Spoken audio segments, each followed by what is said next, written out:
राधे राधे। आप सबके स्वागत बा हम तीन चैनल पे और देखिए तीनों जने लगनी है।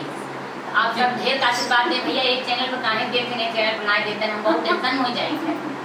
इतना मेहनत करी था, आप सब अगर ना करते हैं तो बड़ी गर्मी पड़ा था, देखते तो AC और कूलर कुल चला था। तो आप सब आना ये बहुत निक गाना लेकर आई। और जैसे आप सब हमारे पर्सनल गाना पे आप सब बहुत प्यारा आशीर्वाद देंगे, जैसे इहो गाना हमारा पर्सनल बा, आप सब बहुत प्यारा आशीर्वाद देंगे।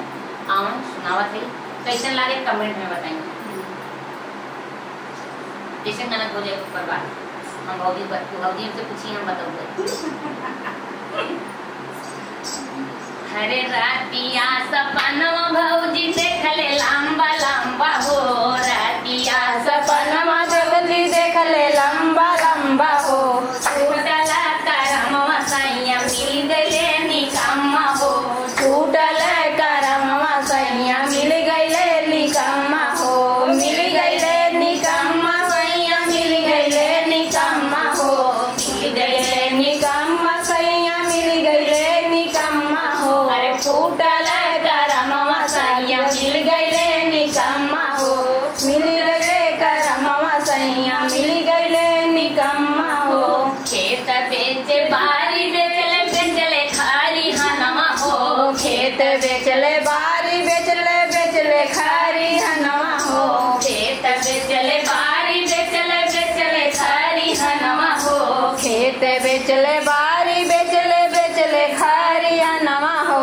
टूटला रमनवा राजा भइले निकम्मा हो, टूटला रमनवा राजा भइले निकम्मा हो, टूटला रमनवा राजा भइले निकम्मा हो, होई गइले निकम्मा भौजी होई गइले निकम्मा हो, होई गइले निकम्मा भौजी होई गइले निकम्मा हो। टूटला रमनवा भैया होई गइले निकम्मा हो, टूटला रमनवा भौजी होई गइले निकम्मा हो। हरे गहना बेचे गुड़िया बेचे बेच देले लहंगवा हो, गहना बेचे गुड़िया बेचे देले लहंगवा हो। अरे भौजी हम का बताई, हमार माई बाबू जो देले रहनु हो बेच देलन।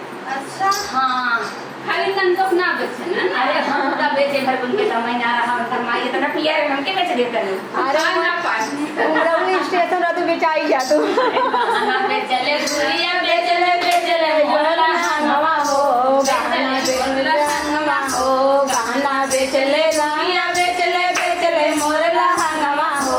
टूटला रमनवा भौजी मिल गइले निकम्मा हो, टूटला रमनवा भौजी होई गइले निकम्मा हो, मिल गइले निकम्मा भौजी मिल गइले निकम्मा हो, मिल गइले निकम्मा भौजी मिल गइले निकम्मा हो।